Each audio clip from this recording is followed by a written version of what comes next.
We're live. Boom. Hi, I'm Ani Anderson. I'm Brian Trescos. We are the co-founders of the Somatic Coaching Academy. And today we're going to be talking about when emotions derail you. We were just doing a training for something and talking about how there are many different facets of mindset. As we see mindset, there are the voices in your head and the things that you think. There are the emotions that you feel. There are the body sensations that you feel. And of course, the external circumstances that are around you. There's so many facets of mindset as we see mindset. And today we really want to talk about emotions, because when you're on the track to doing something, whatever it is, right, Brian? You could have the goal of wanting to hike a mountain or be a triathlete, physically. You could want to have deeper, more meaningful connections with your balance your checkbook. Yeah, balance your check bag, clean the toilet, get your house clean. And it's like from little stuff to really, really big stuff. Actually, it's a really good point, because this comes up a lot of times for folks when they want to create morning routines. There's emotions derail you.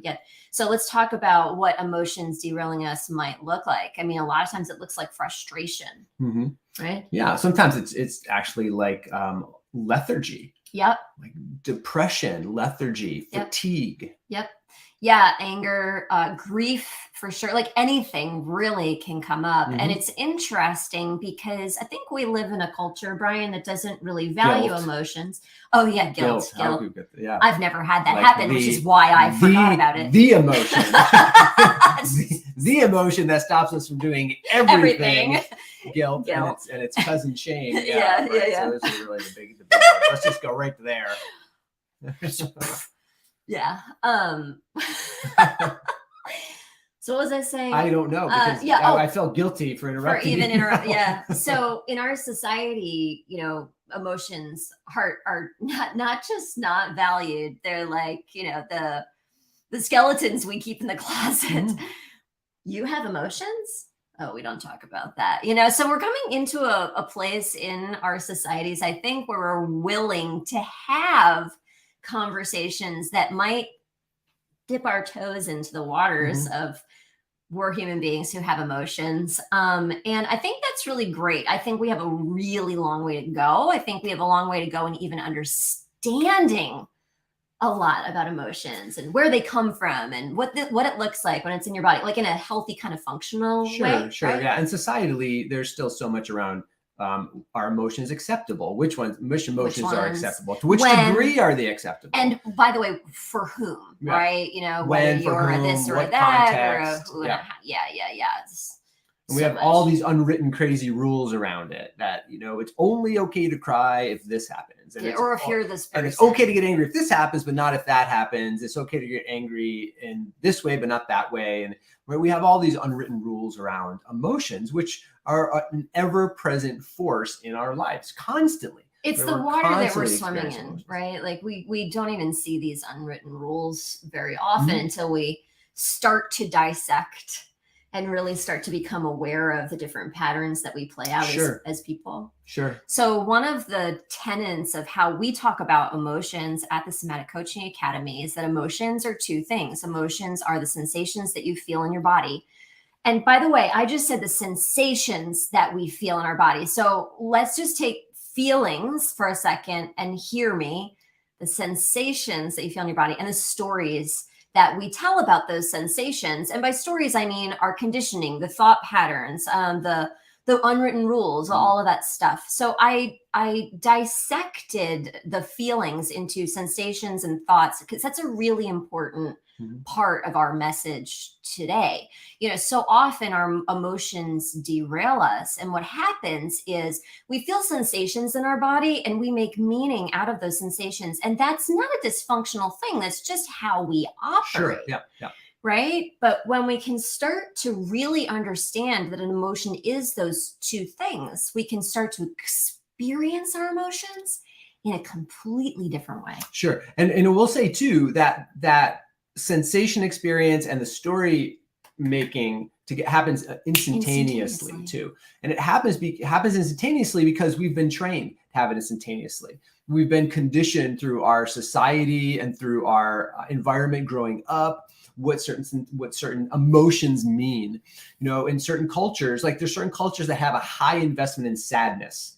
Like there's always sadness. And there's other cultures that have a high investment in anger. And there's some cultures that don't even recognize what anger is. It's like they don't even call it anger the way that other cultures call it anger. So if you travel around the world a little bit, you'll notice that even the emotions that we thought were universal emotions, like sadness, fear, and anger, aren't experienced universally the same in different cultures. So the way we're taught it is ingrained into our physiology. And so immediately when we have that sensation, it's mapped with the story of that sensation, and off we go. Then off we're going, taking action based on whether or not we want more of that emotion or less of that emotion. If we want less of that emotion, we'll tend to suppress it and take actions that can be pretty dysfunctional. And if we want more of that, we'll actually chase it and also do things that can be pretty dysfunctional. Yeah, exactly. So it takes some time to develop this ability to become aware of oneself with this experience of having sensations in the body and become aware of oneself and what meaning am I making out of it, so that we can start making conscious decisions rather than subconscious decisions that just happen automatically, right? So there's an awareness of what I feel in my body, where I feel it, and what I feel, sensations, and the meaning that we're attaching to it. Mm-hmm. Yeah. So for you, if you're a person that emotions derail you, I think one of the things that it's really important to do, well, awareness is the first step for sure, but let me say this first. One of the things that it's really important to start doing is to depersonalize, to practice not taking things so personally, because it's like an overlay effect. When we have some kind of activation in our body, when our emotional constructs start to come into play and we feel these sensations and we make the meaning of them. And then, by the way, we take it very personally. We think this is, by taking it personally, I mean, we're not really looking at ourselves impersonally, observing ourselves having an experience, but rather we're in here going, oh my God, I'm having this experience. And what are people thinking about me out there? And what do I think about me in here? And all of a sudden, like to me, it's like that combination lock that just seals the deal on that emotional experience. And by the way, any projections you're having on whatever's happening in the external circumstances, right? It just like locks in all of those projections and off you go on the pattern. And as we were preparing for getting on and doing this live stream today, we were talking about how sometimes those projections and what we think our emotions mean linger for days, for weeks, for months, for years, for lifetimes without conscious awareness. Yeah. And Ani, you said something, I just want to do a quick asterisk up here around it. You said depersonalize. And I just want to say, like, there's also a clinical term that's called depersonalization that is associated with kind of dissociative disorders and those types of things. That's not what we're talking about.